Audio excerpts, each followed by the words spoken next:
Olá, alunos, sejam bem-vindos a mais uma aula. Sou o professor Luiz Fernando.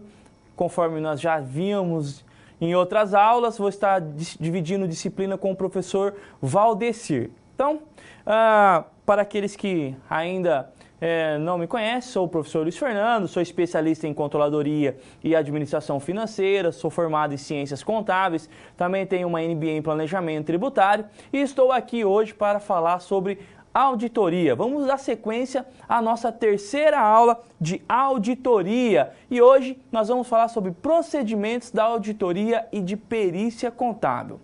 Então, aluno, nós vimos nas duas primeiras aulas o que tange a parte conceitual da auditoria, o surgimento da auditoria, depois nós vimos os métodos da auditoria, os modelos de trabalho, características da auditoria e agora nós vamos para os procedimentos. Bom, para que nós possamos iniciar efetivamente a nossa aula, o que seria os procedimentos da auditoria? O que é a auditoria? Nós vimos lá nas aulas passadas o que é auditoria, nós vimos que é a parte histórica da auditoria, nós vimos as características das auditorias e se você se recorda, nós falamos muito que a auditoria ela não é simplesmente para detectar erros, né? Antigamente via-se a auditoria como um órgão penoso, é aquele que viria para detectar erros, para colocar à prova os nossos trabalhos e, mediante aquilo que fosse encontrado, poderia até ocasionar demissões. Então, há um tempo atrás, a auditoria tinha todos tinham essa visão da auditoria. A auditoria como um ser fiscalizador, como um penalizador. Muito bem. Com a evolução tecnológica, com a evolução da informação, a auditoria, então, começa a ter uma nova visão. E nós vimos na aula passada que a auditoria, então, passa a ser uma ferramenta de gestão. Professor, como que uma auditoria possa ser uma ferramenta de gestão? Para aquelas empresas, obrigatoriamente, que deve constar uma auditoria das suas demonstrações, esse parecer do auditor, o relatório do auditor, ele vai servir como reafirmação das informações contábeis, uma reafirmação de todo o procedimento realizado pela empresa, uma confirmação dos dados apresentados, uma confirmação de que aqueles dados são fidedignos e corretos. E isso vai engrandecer a confiança daqueles que tendem a investir na empresa, se nós formos falar de empresas de capital aberto. Caso contrário, se for uma empresa de capital fechado, seria uma confiabilidade dos relatórios da auditoria para aquisição de capital, por exemplo. Né? Instituições financeiras que podem solicitar, então, o parecer do auditor para que elas possam ter confiança em disponibilizar crédito para aquela empresa. Ou, se nós falarmos de órgãos públicos, o parecer do auditor ele é muito para que possa prestar contas àquele departamento, ou àquele município, ou àquele órgão do governo. Ok? Então, de modo geral, nós podemos dizer que a auditoria ela é uma ferramenta de gestão. Mas isso também não tira ela a responsabilidade de detectar erros, a responsabilidade de validar aquelas informações para que tudo isso que nós falamos seja concretizado. Então, para que ela possa ser uma gestão, uma ferramenta de gestão, ela passa pelo senso crítico. E esse senso crítico faz com que o auditor tem que estar aguçado para encontrar as informações ali apresentadas pela empresa e verificar se está condizente ou não. Então, veja só, este início de aula e tudo aquilo que nós vimos vai do princípio dos procedimentos da auditoria, que é tudo aquilo que nós vimos nos dias de hoje. Veja, quando nós falamos de auditoria, hoje está muito em alta, a mídia tem trabalhado muito sobre auditoria. Por quê? Porque com toda essa lei anticorrupção, todo esse levantamento de fraudes que houveram nos últimos anos, toda a corrupção que houve no nosso país, né? Tudo isso faz com que a mídia trabalhe muito com o serviço da auditoria. Então, sempre estão buscando uma opinião de um auditor, sempre estão buscando um laudo do auditor. Então, tudo aquilo que foi realizado na questão de validação das informações de empresas que estão vinculadas a algum tipo de corrupção foram levantadas. Então, o auditor tem que prestar conta também, assim como o contador, os empresários e todas as pessoas que envolvem. Ok? Não vamos entrar no mérito da parte política ou não, mas eu quero dizer que essa lei anticorrupção e todos os casos de corrupção que houve nos últimos anos faz com que a auditoria comece a estar mais atenta às mídias. Então, as mídias estão mais atentas à auditoria, ao profissional da auditoria, salvo para uma opinião ou para explicação daquilo que foi realizado. Ok? Muito bem.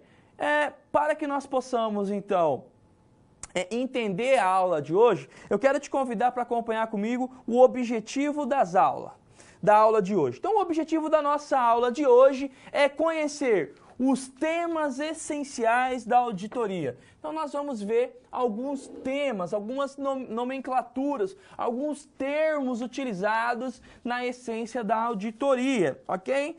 Veja, quando nós falamos da essência da auditoria, e nós vimos na aula passada o Código de Ética Profissional, a ética profissional. Então, nós podemos dizer que a essência da auditoria, ela é a ética.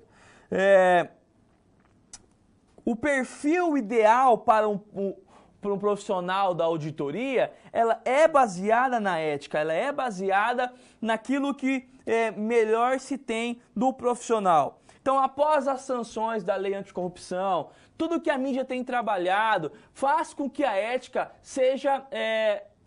tenha mais foco para o profissional da auditoria. Ou seja, hoje, nos dias de hoje, quando nós falamos de profissionais da área financeira, profissionais da auditoria, na verdade, de modo geral, todas as profissões, ela tem que ter a base ética, mas a ética para a auditoria tem sido mais demonstrada nas mídias nos dias de hoje, ok?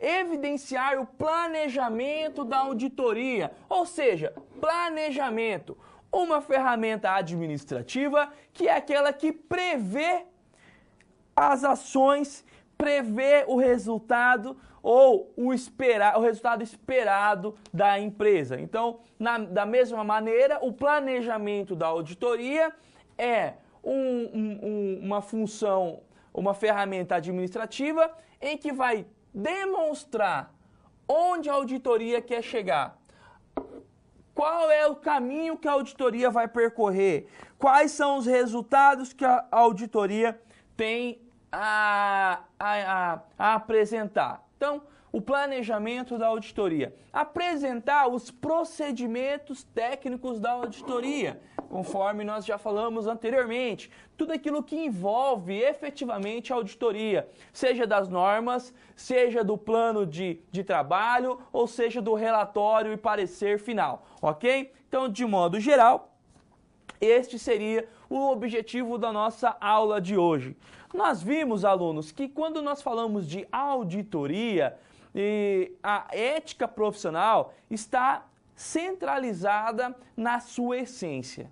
Ou seja, o profissional, para que possa atuar numa empresa como auditor, além de demonstrar que tem condições técnicas, que não há nenhum vínculo que impeça-o de estar realizando o trabalho, eles têm que estar movidos pela ética. Então, seja independentemente de qualquer situação, a ética tem que ser a essência da auditoria. Por quê? Porque a auditoria ela vai demonstrar todos os fatos e todos os erros e todas as situações que podem ocasionar prejuízos ou não para a empresa. Então, se o auditor não se basear na ética, não se basear no código de conduta, provavelmente em algum momento ele vai se perder. Porque são muitos fatores, muitas situações que envolvem e ele tem que estar sempre pleno das suas faculdades específicas de auditor. Porque num determinado momento, ele vai ter que se posicionar. E esse posicionamento tem que estar centralizado na ética, tem que estar centralizado naquilo que ele crê, naquilo que ele entende como correto, ok? Muito bem. Então, nós vimos o objetivo da aula. E iniciando efetivamente, nós vamos começar sobre alguns temas específicos da auditoria. E eu quero te convidar para que você possa acompanhar comigo. Bom, o primeiro tema que nós vamos estar trabalhando é a asseguração. O que seria isso? Vem do inglês, ok? Assured Pledge, que dá a garantia, a confiança, ou seja, dar garantia, confiança de que o trabalho do auditor vai ser bem realizado, que ele está focado na ética profissional, que ele está sensato naquilo que ele está executando. Então, quando nós falamos de asseguração, é dar a garantia, a confiança sobre as demonstrações contábeis. O relatório do auditor, ele tem que efetivamente transferir toda a confiança das demonstrações contábeis. É o gênero do qual o auditor é uma espécie. Ou seja, ele, em determinado momento, vai ser um só entre as demonstrações contábeis e o parecer do auditor. A asseguração razoável reduz riscos a um nível aceitável, elevando a confiança das demonstrações financeiras. Ou seja, de tudo que foi analisado, e por mais que ele tenha que coletar fatos de riscos ou pequenas fagulhas de divergências em que possam trazer irregularidade ou não nas demonstrações contábeis e financeiras, este faz com que o auditor preste o seu parecer. Assegurar limitada, reduzir os riscos, mas não tanto, resultando em uma opinião negativa. Ou seja, ele vai detectar algumas falhas, ele pode detectar alguns erros, ele pode detectar alguma situação em que não esteja correto com as normas, que não esteja correto com a legislação, com os procedimentos contábeis, com os pronunciamentos contábeis, mas que possam ter riscos, mas que não sejam de uma maneira em que ele apresente uma opinião negativa. Então, aluno, o que eu quero dizer com isso?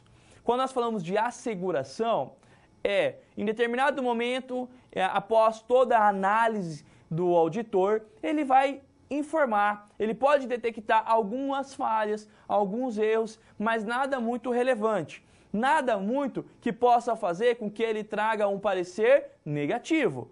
Então, uma situação de uma má interpretação numa legislação, uma má interpretação num procedimento que seja relevante, ele pode fazer uma ressalva, mas não pode dar um parecer negativo. Agora, se ele encontrar várias falhas, vários erros, situações impróprias, então pode ocasionar num relatório em que seja um posicionamento negativo desse auditor, ok? Então, este é a asseguração. O auditor assegurar que as demonstrações contábeis e financeiras estão de acordo com tudo aquilo que é permitido, que estão de acordo com a legislação, que estão de acordo com os princípios contábeis, que estão de acordo com as normas internacionais da contabilidade, mediante a resolução da Lei 11.638, que estão de acordo com os pronunciamentos técnicos do CPC. Então, tudo isso faz com que o auditor analise com calma e apresente o parecer. Então,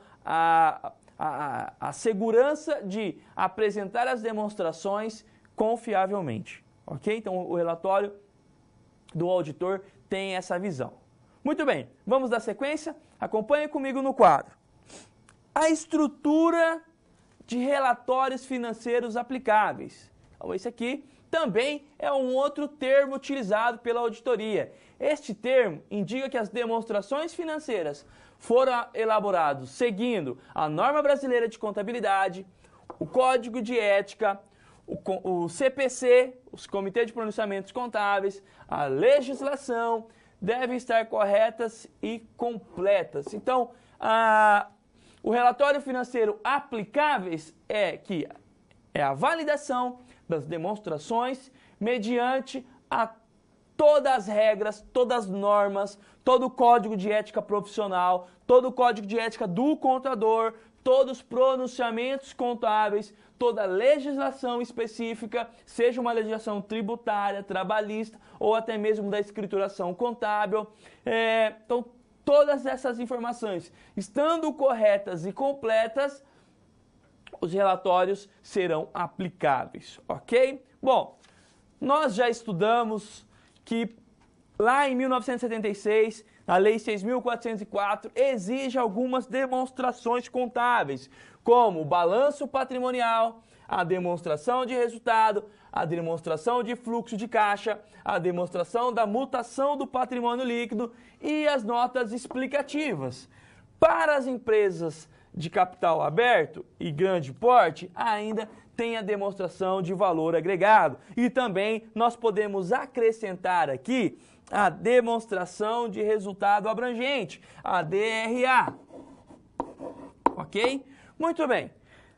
Tendo em vista que a Lei 6.404 traz todo esse conjunto de demonstrações, a auditoria terá que entender que tanto o balanço quanto a demonstração de resultado, demonstração de fluxo de caixa, a demonstração de mutação do patrimônio líquido, as notas explicativas, a DVA e a demonstração do resultado abrangente tem que estar de acordo com as normas brasileiras de contabilidade, o Código de Ética, o Comitê de Pronunciamentos Contábeis e as legislações específicas.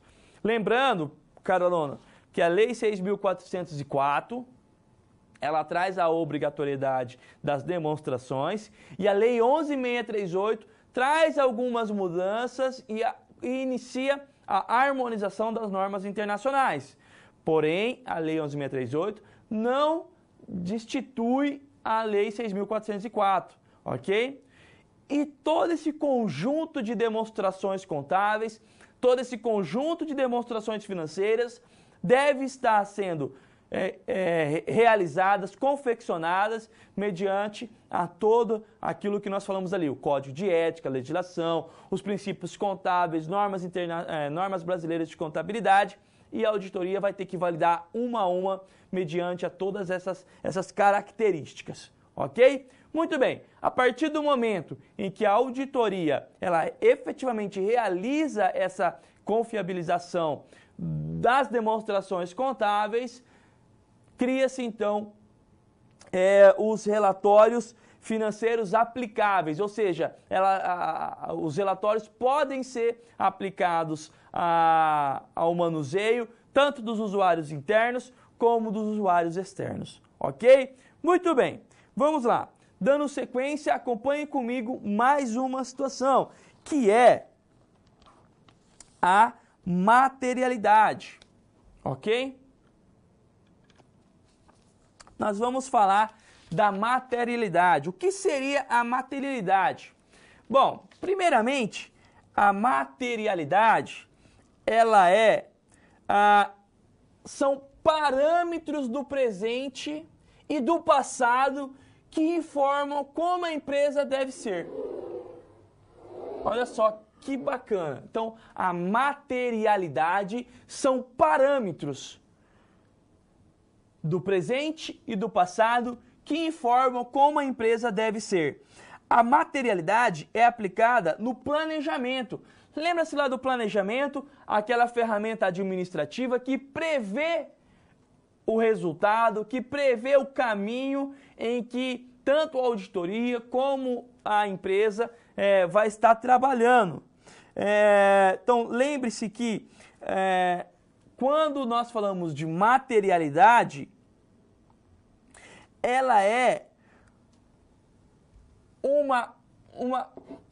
uma situação em que o auditor tem que apresentar um senso crítico para poder atuar. O auditor tem que ter na sua matéria um parâmetro de planejamento da onde a empresa gostaria de ir e onde ela chegou e de que maneira que ela chegou neste processo. Nesse percurso, qual foi as decisões tomadas, né? Então, quando fala de materialidade, é aquele pensamento, aquele senso crítico que o profissional tem que ter. São os limites acima ou abaixo que causam distorções relevantes.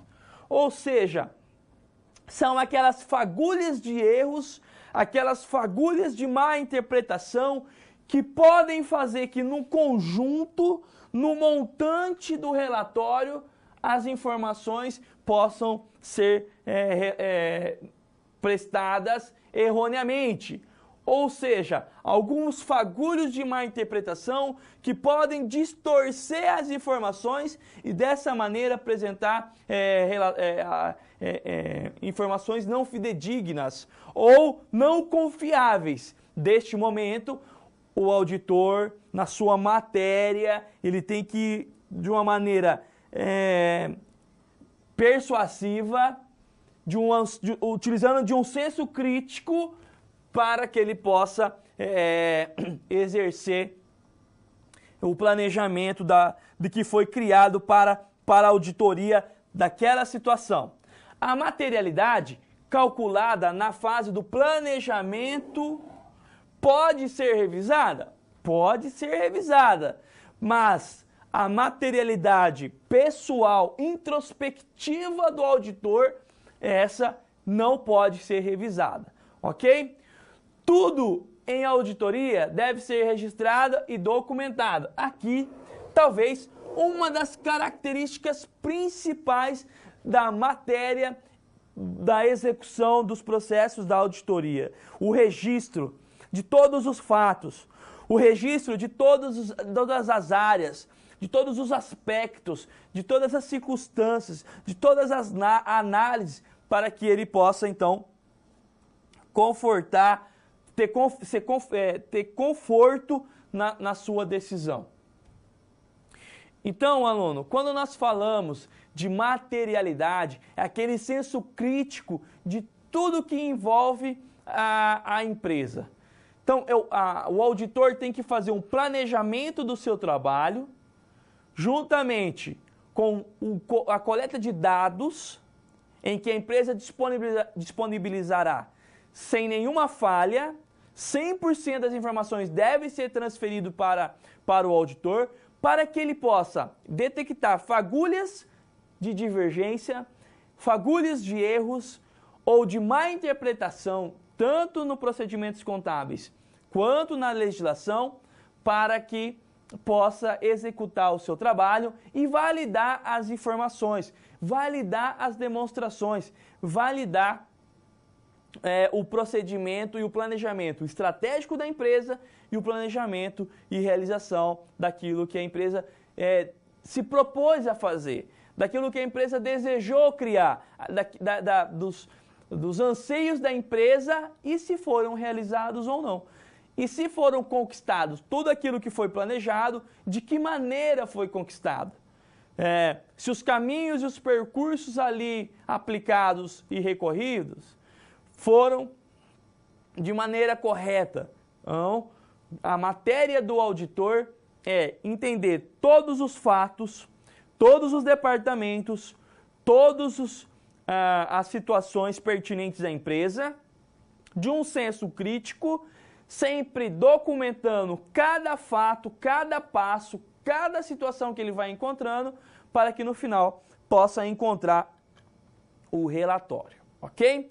Muito bem, então nós vimos a questão da materialidade e agora nós vamos para mais um tema, as distorções relevantes.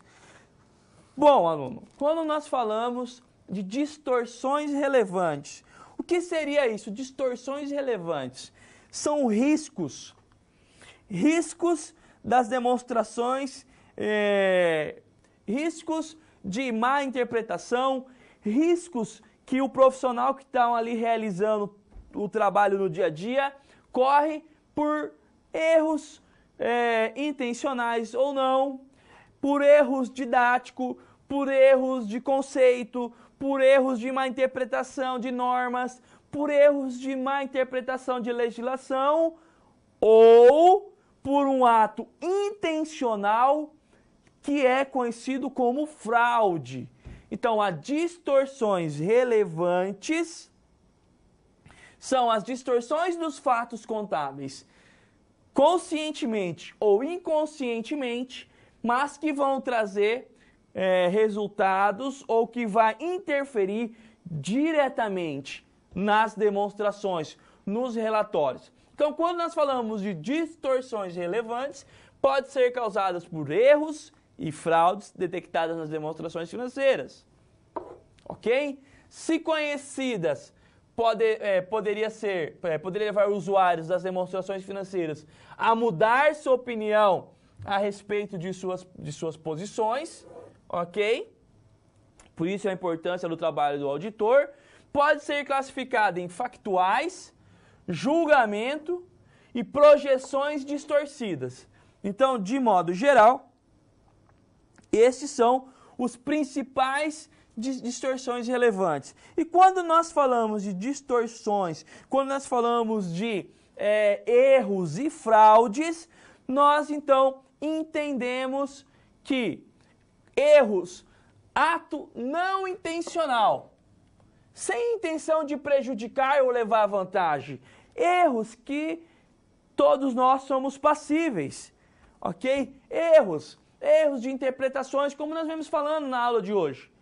Porém, se o ato for com dolo, intencional, aí é considerado como fraude, pois intencionalmente quer levar vantagem ou apresentar prejuízo ou até mesmo prejudicar algo ou alguém. Então, quando nós falamos de intencional, algo doloso, isso é conhecido como fraude e que tem as suas punições, que tem as suas penalidades, ok? Chances de ocorrer erros ou fraudes. Então, na auditoria, na pressão, talvez uma determinada pressão pela auditoria é aplicada de uma certa maneira em situações ou em algum departamento que pode ocasionar erros. Ou também pressões de cargos elevados para que possam executar algum tipo de fraude, ok?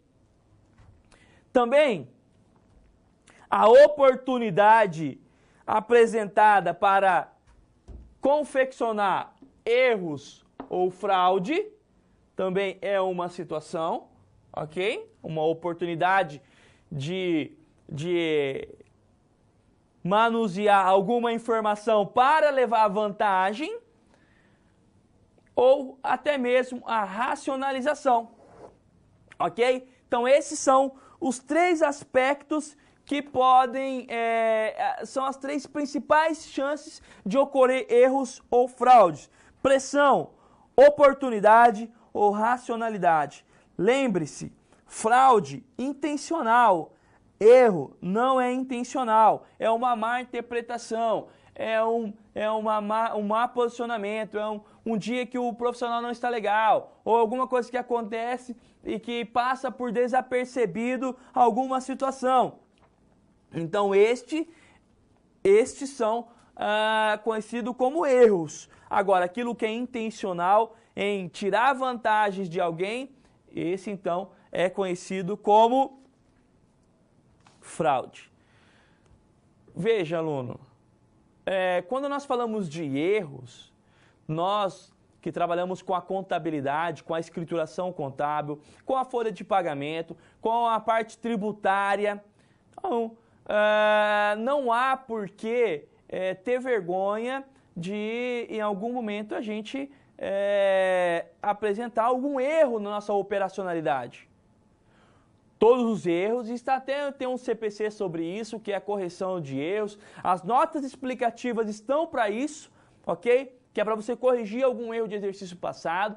Então, você vai criar uma nota, você vai registrar o erro, correção do erro e vai apresentar, ok? Então, isso é normal, é passivo, nós somos passivos de erros. Agora, quando nós cometemos uma alteração em algum dado contábil, que é para tirar vantagem ou fazer com que a empresa tenha vantagens econômicas, financeiras ou não, isso é fraude. E fraude é crime. Então, todos os crimes têm as suas penalidades. Todas as fraudes têm as suas penalidades, ok? Então, é uma situação em que são diferentes e que há uma diferença discrepante entre erros e fraude, ok? Mas, de modo geral, nós podemos dizer que erros são intencional e fraude são tudo aquilo que é dolo, que é consciente, que é intencional a sua realização. Muito bem, vamos para o quadro para nos dar sequência nas características pessoais do auditor. Bom, então nós vimos algumas características que vai apresentar o trabalho do auditor. Alguns temas e algumas nomenclaturas e algumas particularidades essenciais da auditoria. E para o auditor, algumas características pessoais. Ou seja, para que o auditor possa realizar o trabalho de auditoria, ele tem que estar sempre se baseado na integridade, na ética, na conduta ética. O auditor e a auditoria, ela tem que ser objetiva, coerente, prática e seletiva. A competência e o zelo do seu trabalho, a qualificação do profissional, a qualificação do trabalho que está sendo executado. Confidencialidade e sigilo. Por quê? Porque ele vai estar manuseando informações privilegiadas. Ele vai estar manuseando informações financeiras e econômicas da empresa. Então, ele tem que estar sempre trabalhando com a confidencialidade e o sigilo, mesmo que haja erros, mesmo que haja fraude, ele tem que estar no sigilo, sempre na confidência. Por quê? Porque ele pode até apresentar no seu relatório a fraude ou a detectação de alguma inconsistência e apresentar um relatório negativo, mas jamais expor a empresa sobre determinadas situações, ok? Uma postura profissional, sempre. Aqui, aluno, eu quero chamar a atenção de vocês. Na nossa primeira aula, eu disse que o auditor, ele não é mais aquele cara que veio para penalizar, né? Não é mais aquele departamento que para encontrar erros, né? Disse até em nossa aula que hoje o auditor, ele tem que ser até um gestor de pessoa, tem que ter um bom relacionamento com a parte operacional, um bom relacionamento com a parte administrativa e um bom relacionamento com a parte da diretoria. Ok. Mas isso não faz com que ele tenha um posicionamento que não seja profissional. Quer um exemplo? Na hora do almoço, aí ele encontra com o pessoal da fábrica, vai lá, conta piada, quer fazer amizade. Isso é um risco muito grande de algum momento ele deixar escapar alguma informação que não é importante ou não é necessária ou não deve ser repassado para as pessoas que estão do lado dele. Então, ele tem que sempre ter uma postura profissional. Tanto quando falar com a diretoria, o grau máximo de diretoria, ou quando falar lá com o mais simples do funcionário, né? Aqueles que trabalham com a parte mais simples. Então, ele tem que sempre ter uma postura de respeito e uma postura profissional. Isso vai ser um divisor de águas para a confiabilidade no seu trabalho, ok? Muito bem, vamos dar sequência? Acompanhe comigo no quadro para que nós possamos finalizar a situação. Então, além da postura profissional, observar as normas brasileiras de contabilidade, PA e TA. Lembrando que PA é as normas brasileiras do profissional da auditoria e TA é as normas brasileiras do técnicos, ok? Da auditoria. Então, normas brasileiras contábeis para o profissional e para o técnico da auditoria, ok? Muito bem. E por último, nós vamos falar sobre o ceticismo. Professor, o que é o ceticismo? Atitude que inclui uma mente interrogativa. Lembra da materialidade em que o auditor tem que já ter um posicionamento crítico, um senso crítico? O ceticismo, ele é essa essência da interrogativa. Alavancar no seu profissionalismo uma mente interrogativa. Para que ele possa estar atento a qualquer tipo de erro ou qualquer tipo de fraude, ele tem que ter uma postura crítica, ele tem que ter uma postura interrogativa. O auditor das demonstrações financeiras e contábeis, para que possa passar confiança aos usuários, ele tem que ter um ceticismo, ele tem que ter essa atitude interrogativa, clínica, para que ele possa validar as informações contábeis. Então, quando nós falamos de ceticismo, requisito essencial para a profissão de auditoria. Uma atitude questionadora, o auditor tem que estar sempre em alerta, sempre criticidade, ok? Ele tem que estar sempre antenado a todos os fatos.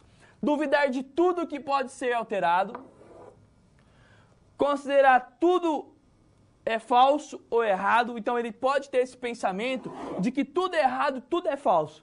E partir dali, ele ir buscar evidências para poder comprovar tudo aquilo que ele esteja pensando. Coletar evidências para refutar a si mesmo.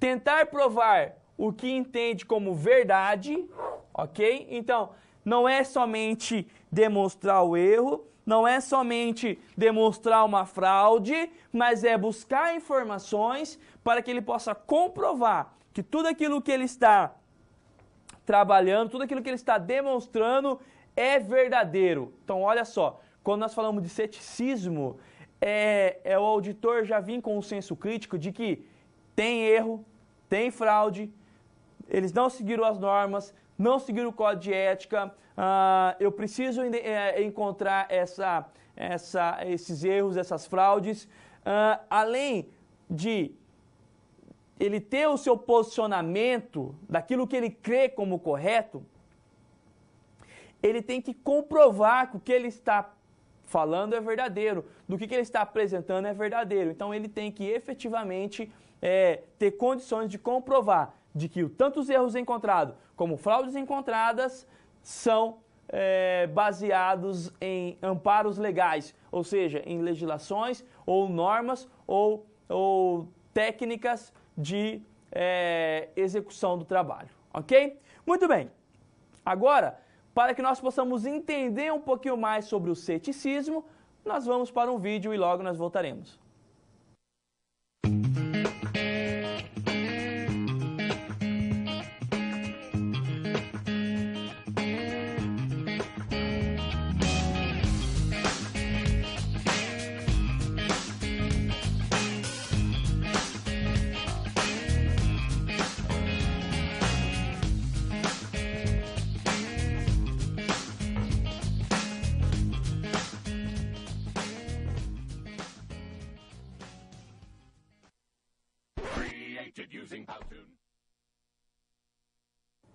Veja, então quando nós falamos de ceticismo, só para que a gente possa firmar, entender, tudo aquilo que nós vimos desde o início das nossas aulas. Quando nós falamos de conceito da auditoria, quando nós falamos dos tipos de auditoria, e hoje nós estamos falando das características dos profissionais e da auditoria. Quando nós falamos de ceticismo, nós estamos falando efetivamente do planejamento que o auditor teve para aquela empresa. De todas as características que o auditor tem que ter para que ele possa realizar o trabalho. Então, ter esse lado crítico e chegar a essência de que tudo está errado, tem fraude, é um posicionamento psicológico e técnico para que ele possa ter condições de analisar no mínimos detalhes todos os fatos, todas as movimentações financeiras, todas as movimentações contábeis de determinada empresa. Ok? Muito bem. Para que nós possamos selar ou gravar efetivamente essa parte da nossa aula, nós vamos para uma atividade e logo nós voltaremos. Na atividade, eu gostaria que vocês respondessem. Na sua opinião, há algum dos procedimentos técnicos básicos da auditoria que podem ser julgado o mais importante? Então, de tudo que nós vimos, existe algum procedimento que você entenda que seja mais importante? Então, eu gostaria que vocês debatessem aí entre vocês, com o tutor presencial, e logo nós voltaremos para responder.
Muito bem. E aí, alunos, o que vocês acharam? Alguma ferramenta, ou alguma técnica, ou algum procedimento que seja mais importante? Alguns alunos disseram, professor, eu acho que todos os procedimentos são importantes. E eu concordo. Todos os procedimentos são importantes porque um está vinculado ao outro. Né? Eu não posso ser coerente, um está relacionado ao outro. Ok? Então, todos os procedimentos são de suma importância. O pessoal da Bahia está nos perguntando, nos dê um exemplo de como a racionalidade pode contribuir para um erro ou fraude em um processo de auditoria. Se recorda que nós vimos que pode ser detectado, ou as chances de encontrar erros são por pressão, por oportunidade ou por racionalidade. Por pressão, uma pressão imposta por alguma situação, talvez de a diretoria sobre um determinado profissional. A oportunidade de conseguir manusear ou distorcer alguma informação, ou racionalmente ele sabe que está fazendo errado, mas ele ainda continua executando aquele trabalho erroneamente. Ok? Um grande abraço pro pessoal da Bahia que está participando da nossa aula de hoje. Vamos lá? Nós vamos falar sobre a obrigatoriedade da auditoria. Quero convidá-los aí no quadro para que nós possamos entender a obrigatoriedade da auditoria. Então, a Lei 6.404 de 1976, no seu artigo 177, no inciso 3º, as demonstrações financeiras das companhias abertas observarão ainda as normas expedidas pelo Conselho, pelo CVM, Comitê de Valores Imobiliários, e serão obrigatoriamente submetidas à auditoria por auditores independentes nela registrados. Ou seja, este é o amparo legal que traz a obrigatoriedade da auditoria desde 1976, com a Lei 6.404.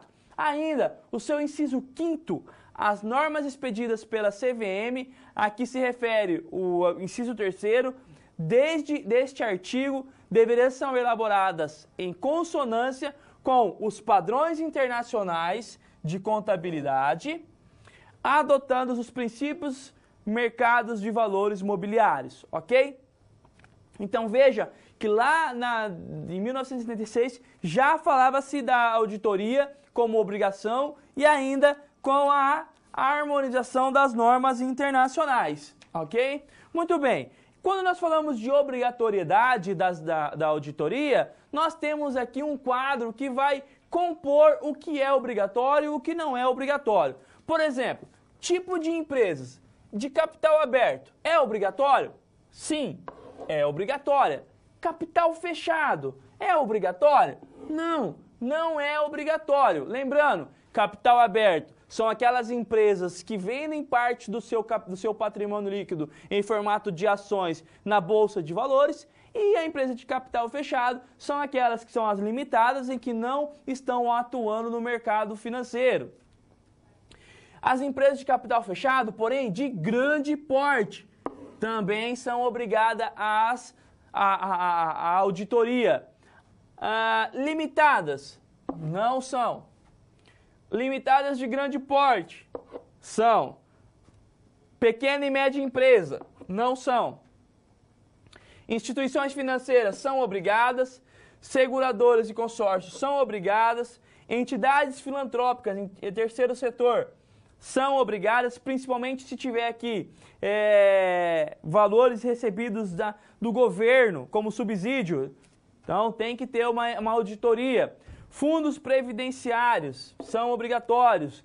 Empresas subordinadas a agências reguladoras são obrigatórias. Então, de modo geral, esse quadro aqui vai trazer basicamente o que são obrigatórios e o que não são obrigatórios a ter a auditoria.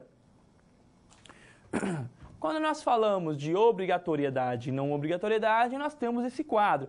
Mas nada impede a empresa que não é obrigada a contratar uma empresa de auditoria para poder validar as suas demonstrações contábeis, ok? Seja para um uso interno ou até mesmo para um uso externo. Então, de modo geral, essa seria a base legal para a obrigatoriedade da auditoria e as empresas que são ou não obrigadas, ok? Muito bem, dando sequência à nossa aula, vamos para o quadro que nós vamos falar da Norma Brasileira de Contabilidade Técnica, a TA 700.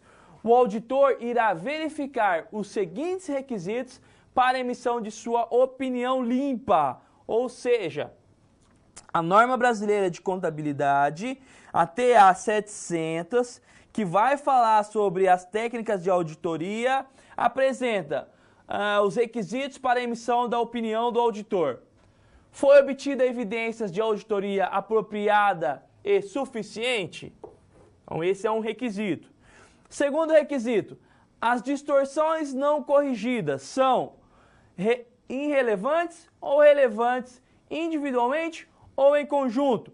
Então, isso daqui também faz parte para que ele possa apresentar a sua opinião. São apropriados os aspectos qualitativos das práticas contábeis utilizadas na empresa? Então, são apropriados os princípios contábeis, as informações quantitativas e qualitativas. Então, tudo isso faz necessário para que o auditor possa apresentar a sua opinião, ok? Ainda sobre as demonstrações financeiras e sobre a opinião do auditor. As demonstrações financeiras são consistentes? Então, olha o ceticismo. Percebe que são questionamentos que o auditor tem que fazer, são questionamentos que surgem para que ele possa responder e desta forma apresentar a sua opinião. As estimativas são razoáveis? Outro questionamento. As demonstrações financeiras fornecem todas as informações relevantes para o seu entendimento? Sim ou não? Outro aspecto questionável. As notas explicativas contêm todos os elementos para a compreensão das informações constantes nela e nas demonstrações financeiras? Então, outro questionamento. Então, esses questionamentos fazem com que o auditor tenha condição de realizar a sua opinião. Então, percebe que o ceticismo, aquele perfil questionador, tem que estar aguçado para que o auditor possa realizar o seu trabalho. Ter esses requisitos ou esses questionamentos em plenamente para que ele possa confactuar com a execução do seu trabalho, para que ele possa analisar na íntegra todas as demonstrações financeiras, para que ele possa apresentar o seu relatório e a sua opinião. Após este momento em que ele questiona, após o momento que ele busca a informação, em que a informação é apresentada e que é validada, o auditor então vai estar descrevendo a sua opinião. Ou seja, ele vai estar montando o seu relatório. E como é que se dá este relatório? Vamos comigo no quadro acompanhar como que se dá este relatório. Então, as normas brasileiras, a técnicas de auditoria, a NBC-TA 700, no seu item 48, vai trazer o modelo do relatório limpo, o modelo do relatório em que o auditor vai estar apresentando as informações. Então, inicia-se com um título, ok? Isso aqui é uma estrutura conceitual, ok? Que, de modo geral, o auditor tem que seguir, ok? Então, o título, o destinatário, seções do relatório, parágrafo introdutório, responsabilidade da administração pelas demonstrações financeiras, responsabilidade do auditor, a opinião do auditor, ele vai datar e apresentar o local e no final vai estar assinando. Então, de modo geral, este é o conceito estrutural do relatório da auditoria, ok? Veja, aluno, este é o modelo, ok? E mediante a este modelo, o auditor e o perito vai estar apresentando o seu relatório. Algumas características com mais informações, outras com menos informações, mas conforme a norma brasileira de TA 700, no seu artigo 43, dá este modelo para que o auditor possa seguir. Então, de modo geral, cria-se como regra seguir esses parâmetros, esses requisitos no seu relatório final, no seu relatório limpo, ok? Muito bem. Acompanhe comigo no quadro para que nós possamos entender a formação de opinião e a emissão deste relatório conforme a estrutura conceitual. O objetivo. Então, o objetivo é formar uma opinião sobre as demonstrações contábeis com base na avaliação das conclusões atingidas pela evidência da auditoria obtida.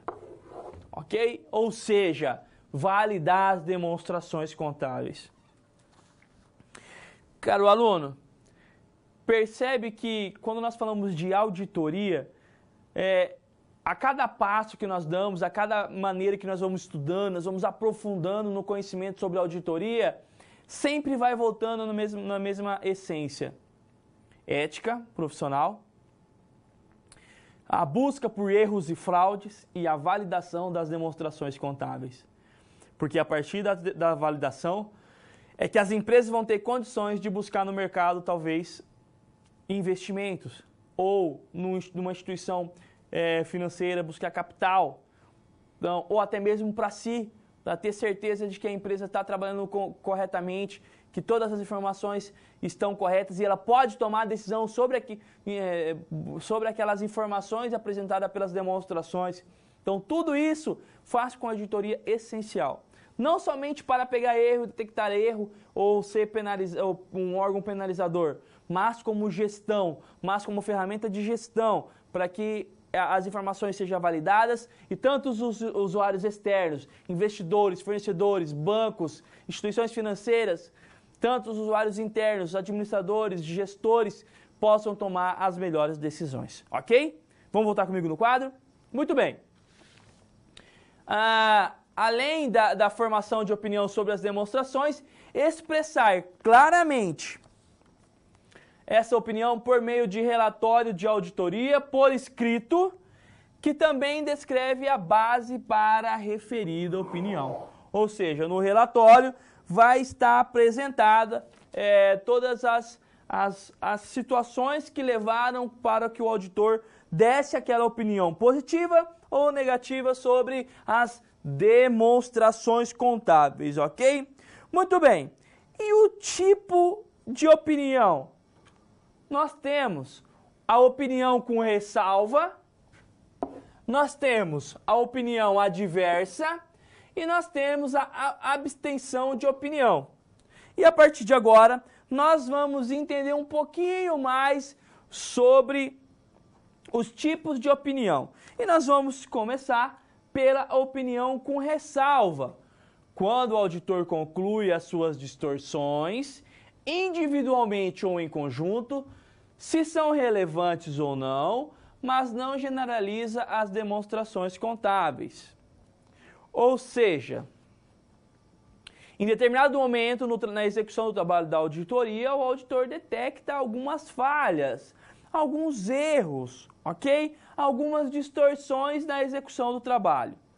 Porém, não é o suficiente para denegrir ou generalizar as demonstrações contábeis. Então, ele faz o seu parecer com ressalva. Ele vai ressaltar que, em algum momento ou alguma situação específica, a demonstração contábil não está coerente com as normas brasileiras de contabilidade, com o Código de Ética ou com a legislação específica ou com a legislação atual, ok? Então, este é o relatório com ressalva, em que detectou algum tipo de falha, mas não é o suficiente para denegrir as demonstrações ou para apresentar um relatório negativo. Ele vai dar algum posicionamento, alguma orientação ou um posicionamento dele, informando que em determinada situação, em específico fato, existe uma divergência na execução do trabalho. Ok? Muito bem. Vamos para a opinião adversa.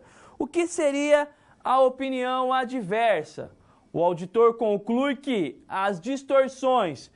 Lembra, aluno, o que é distorções? São aquelas fagulhas de erros ou fagulhas de má interpretação que podem ocasionar divergências nas demonstrações.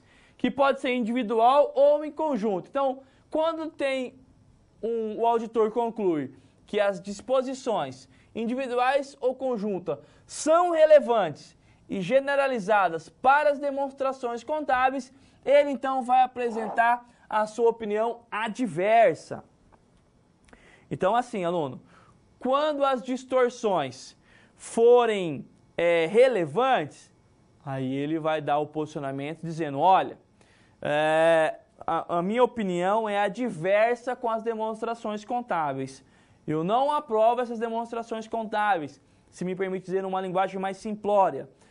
As demonstrações contábeis estão em desacordo com aquilo que a legislação, o Código de Ética, os princípios contábeis, o Comitê de Pronunciamento Contábil e as suas resoluções apresentam, as legislações do Conselho Federal de Contabilidade e tudo que envolve os fatos contábeis. Neste momento, as distorções então são relevantes e ele apresenta a sua opinião adversa. Então, se as distorções não forem relevantes, ele pode apresentar a sua opinião com ressalvas.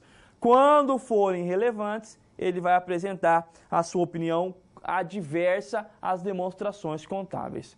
Ok? E por último, a terceira maneira de expressar a sua opinião é a abstenção de opinião. O auditor deve abster-se de expressar uma opinião quando não conseguir obter evidência da auditoria apropriada e suficiente para suportar a sua opinião. Ou seja, se em algum momento ele encontrar dificuldade em ter o manuseio das informações, ter o manuseio de tudo aquilo que a empresa efetivamente realizou. Neste momento, ele então diz que não tem condições de apresentar a sua opinião, porque ele não conseguiu informações ou indícios ou fatos que possam comprovar, que possam sustentar toda a sua opinião adversa, toda a sua opinião relevante, toda a sua opinião com ressalva ou não. Então, quando ele não tem essa condição, então ele vai apresentar em seu relatório que ele não tem condições de dar uma opinião. Neste momento, então, ele vai abster-se da sua opinião como auditor. Lembre-se que o auditor ele deve ter acesso ilimitado a todas as informações. Porém, ele depende da disponibilidade de muitos fatos financeiros, econômicos e contábeis. Ele depende de fatos que vão ser passados por eles pelo operacional, pelo faturamento, pelo financeiro e todos os departamentos. Se em algum momento ele identificar dificuldades em manusear a documentação, ou que algum departamento, ou alguma pessoa, ou alguma situação está impedindo ele de realizar o trabalho, ele então vai apresentar o seu relatório de uma maneira em que não pode ser... ele vai abster-se de dar uma opinião. Eu não posso dar uma opinião porque eu não tenho base para poder comprovar a minha opinião. Mesmo que ele já identificou fraudes, mesmo que ele já identificou erro, mas se ele não tiver base, ele não deverá apresentar o relatório específico apresentando a sua opinião, ok? Muito bem, então, de modo geral, essas são as 3 opiniões que o auditor pode estar incluindo no seu relatório final sobre as demonstrações contábeis, ok? Muito bem. Dando sequência, gostaria que você acompanhasse comigo sobre o planejamento da auditoria. Então, lembra-se, o que é um planejamento mesmo, aluno? O planejamento, lembra-se, é uma função administrativa que tem como característica prever onde a empresa quer chegar, onde o auditor quer chegar, prever uma situação futura, ok? Então, esse é a característica do planejamento. E a norma brasileira de contabilidade, a TA 300, no seu item A17, o planejamento se concretiza no plano da auditoria. Então, ou seja, o auditor faz um planejamento, que é aquela expectativa de realização do trabalho, e será concretizado no plano da auditoria, que será apresentado no relatório. Deve ser mais detalhado que as estratégias globais, visto que detalhes como mais clareza, a natureza, a época e a extensão dos procedimentos de auditoria a serem realizados, e deixa claro que vai realizar. Então, este é o planejamento. Quem vai revisar e, por fim, quem vai validar todo o esforço realizado pelo auditor. Oportunidade para revisar, o ceticismo e, obviamente, que tudo deve ser documentado. Então, este é o planejamento da auditoria. Um plano de ação, um plano de execução de trabalho, o ceticismo e a documentação para poder validar todas essas informações, ok? Muito bem, ainda nós temos as evidências da auditoria. Representam a sequência dos trabalhos que serão executados pela auditoria para a obtenção das evidências que dará suporte para a formação de opinião. Lembra-se das 3 tipos de opinião que nós vimos agora. Então, para que ele possa ter condições de dar a sua opinião, devemos ter essas evidências, que será exposta no relatório da auditoria. Então, ou seja, procedimentos analíticos, inspeção, observação, indagação, confirmação externa, recálculo, reexecução e trabalhos de especialistas. Então, de modo geral, estas são as principais evidências da auditoria. Evidências sobre o procedimento analítico, técnicas de análise do balanço, comparação com o setor. Ok? Então, este é o procedimento analítico, a técnica de análise do balanço. Caro aluno, lembra de análise das demonstrações financeiras que nós já estudamos, em que a comparabilidade ela é uma das principais essências das análises? Na auditoria é a mesma situação. O procedimento analítico ele é a comparabilidade de setor para setor, de um ano para o outro e assim sucessivamente para que ele possa criar a sua opinião. Ok? Vamos dar sequência? Acompanhe comigo para que nós possamos então falar sobre a inspeção. Examinar fisicamente registro ou documentos internos e externos de papel digital e até mesmo a questão digital. Ok? Então, a inspeção é manuseio da documentação, de todos os registros que houveram no decorrer do exercício, ou do período que está sendo auditado. A observação, o nome já indica, o auditor faz observação da rotina. Então, ele vai observar toda a rotina operacional. Indagação, são perguntas às pessoas internas ou externas para confirmar fatos ou situações, ok? Lembre-se que quando nós falamos de indagação, lembre-se que eu falei lá na nossa aula sobre a gestão de pessoa, é que ele tem que estar sempre próximo das pessoas para que ele possa ter essa condição de indagar, ok? Confirmação externa, são cartas enviadas a terceiros para a confirmação de saldos ou fatos que foram que teve uma circularização. Positivas, a pessoa só responde se concordar ou discordar, negativa só discorda, ok? Então, a confirmação externa é essa circularização de evidências, ou seja, passar para as pessoas responderem se positivamente ou negativamente sobre determinadas situações. Recálculo, conferir a exatidão da matemática, ok? Recalcular todos os fatos, todos os dados para que possa verificar se não há erros de cálculo. Reexecução, o auditor vai refazer os passos das atividades, serve para rastrear registros contábeis e outros, ok? Trabalhos especialistas. O auditor vai contratar um especialista e vai usar o seu laudo. Pode ser auditoria interna. Então, esses aqui são algumas evidências que a auditoria utiliza. Então, veja, o auditor vai revisar todos os fatos, ele vai recalcular para ver se a matemática não tem nenhum erro matemático. Ele vai refazer para poder averiguar todos os fatos contábeis seguidos com a cronologia conceitual.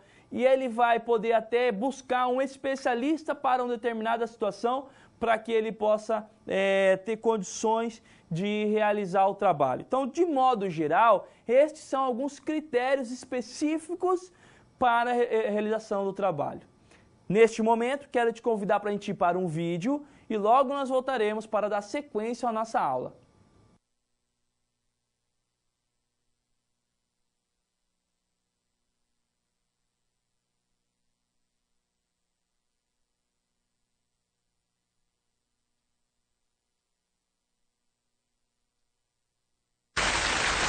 Regarde si c'est pas la meilleure séquence. Au début, il n'y a pas de musique, on va vous le repasser au ralenti après. Mais regardez le travail de ce monsieur. Qui joue tellement bien avec ses boules. Fantastique.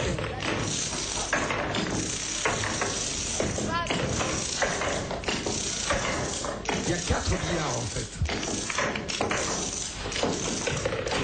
On vous le passe à la vitesse normale. Et tout à l'heure, pour que vous saisissiez bien toutes les nuances, on vous le repassera au ralenti. Oh, fabuleux. Oh.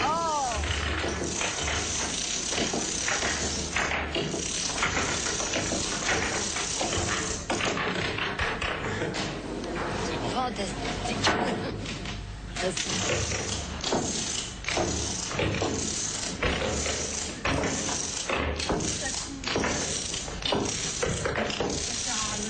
Bien sûr que ça sert à rien. Bah oui, moi je trouve que c'est une perte de temps incroyable. Oui, ça sert à rien, mais bien sûr que ça sert à rien. Si on devait faire que des choses qui servent à quelque chose. C'est con une fille, hein, C'est con une fille, hein. C'est con une fille, hein.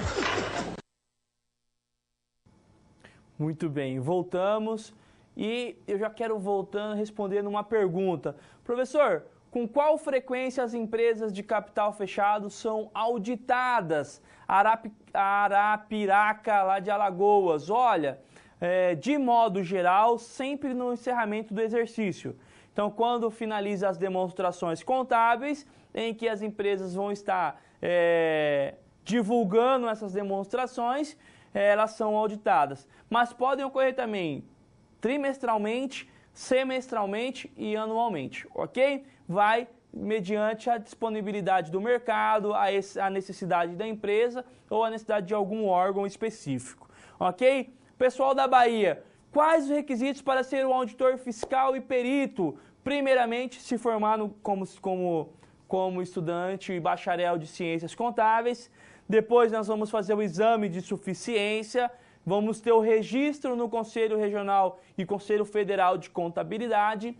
A partir daí nós vamos estudar, fazer uma pós-graduação para auditoria e perícia. Nós temos que trabalhar no mínimo 5 anos como assistente de auditoria e de perito, para que daí eu possa realizar a prova e me tornar um auditor e um perito específico, ok? Então é uma longa caminhada para que possa efetivamente se tornar um auditor e um perito. Mas reafirmo aqui, é uma excelente área de se trabalhar, eu vejo com bons olhos para nós contadores, principalmente que nós somos talvez os mais qualificados para executar esse trabalho, ok? Lembre-se que se você não for por essa área, outras áreas vão estar assumindo aquilo que é mais propenso a nós, contadores. Então, pessoal, caro aluno, vocês estão no centro acadêmico, já se planeje, não deixe de estudar, terminou a graduação, já faz uma pós,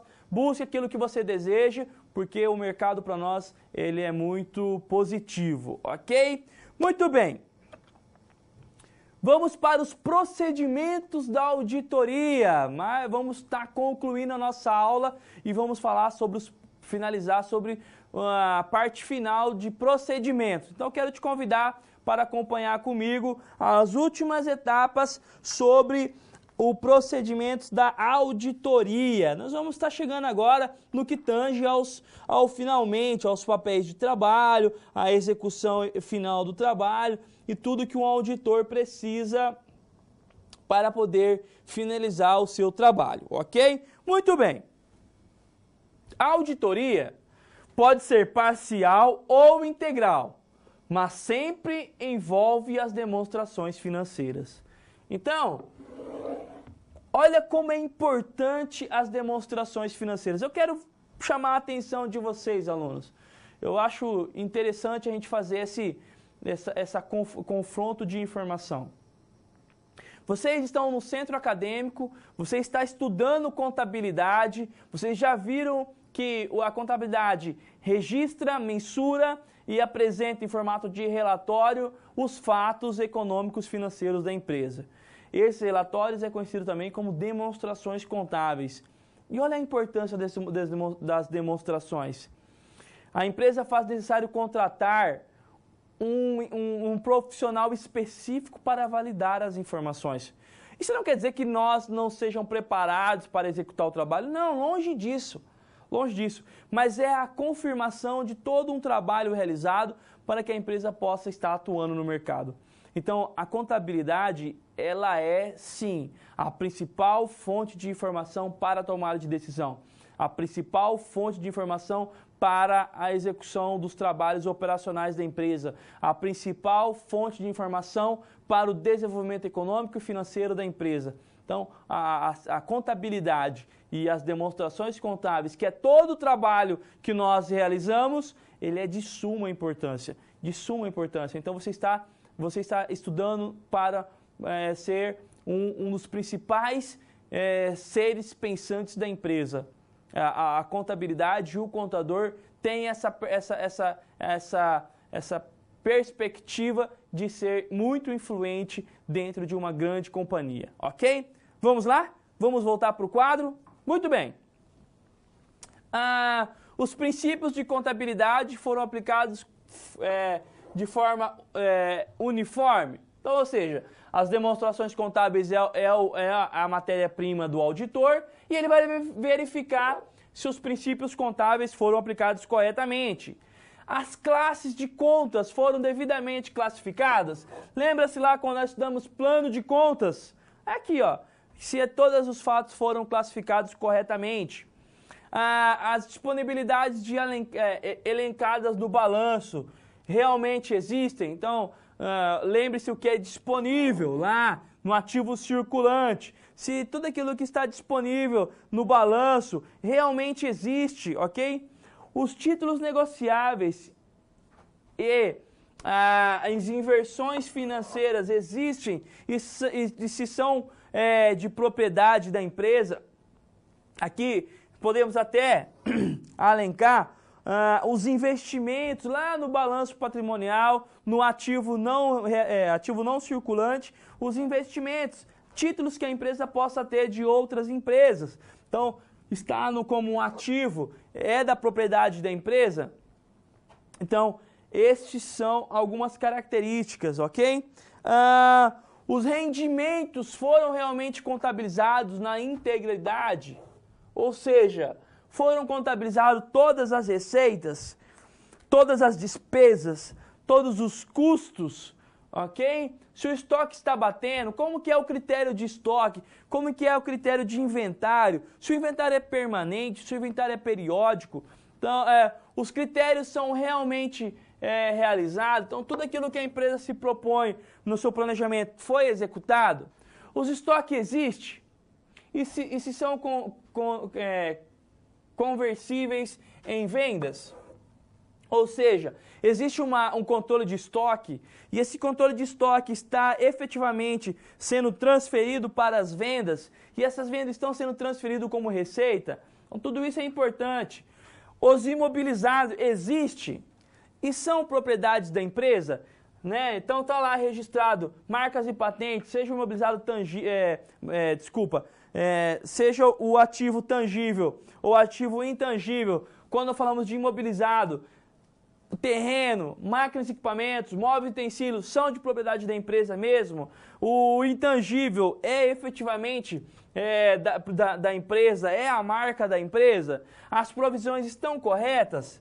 E as baixas das provisões foram feitas corretamente? Então, tudo isso são procedimentos que a auditoria tem que estar cuidando.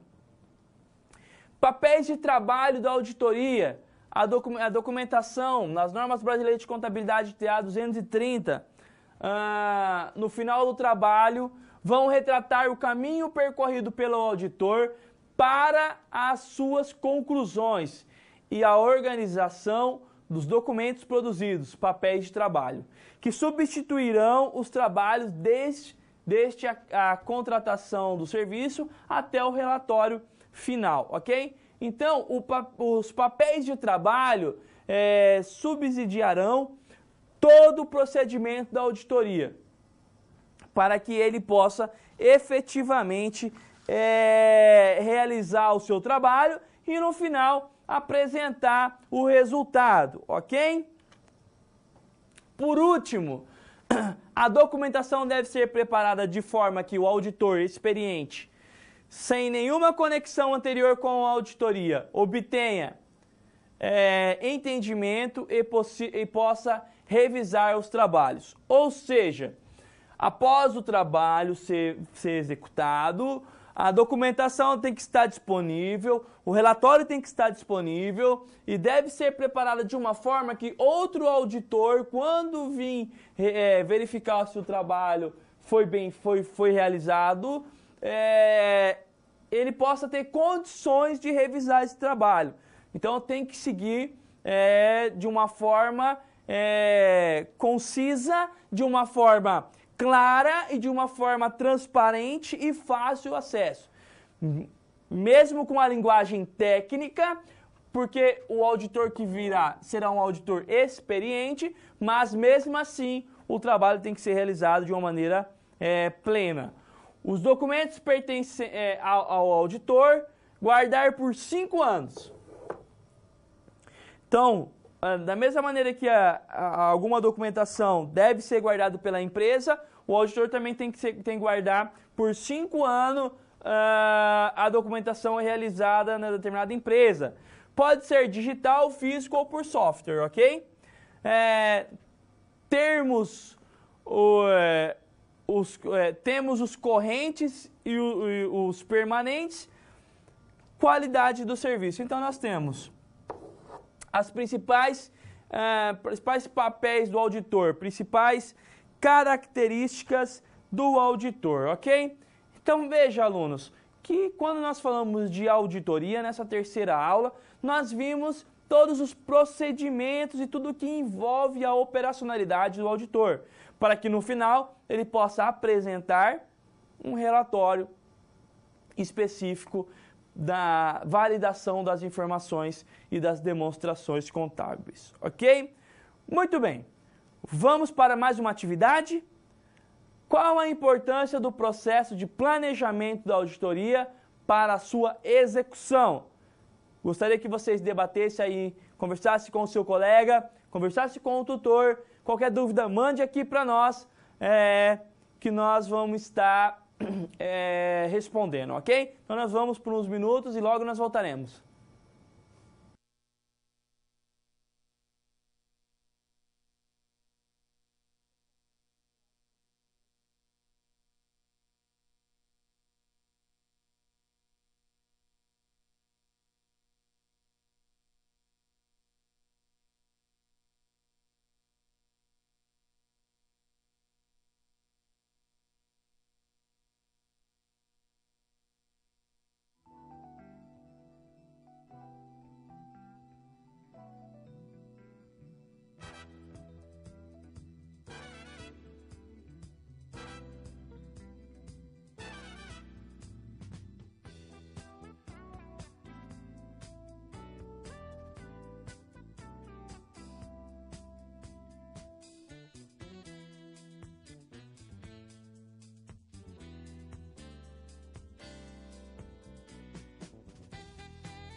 caro aluno, então, respondendo à pergunta, quão importante é o planejamento?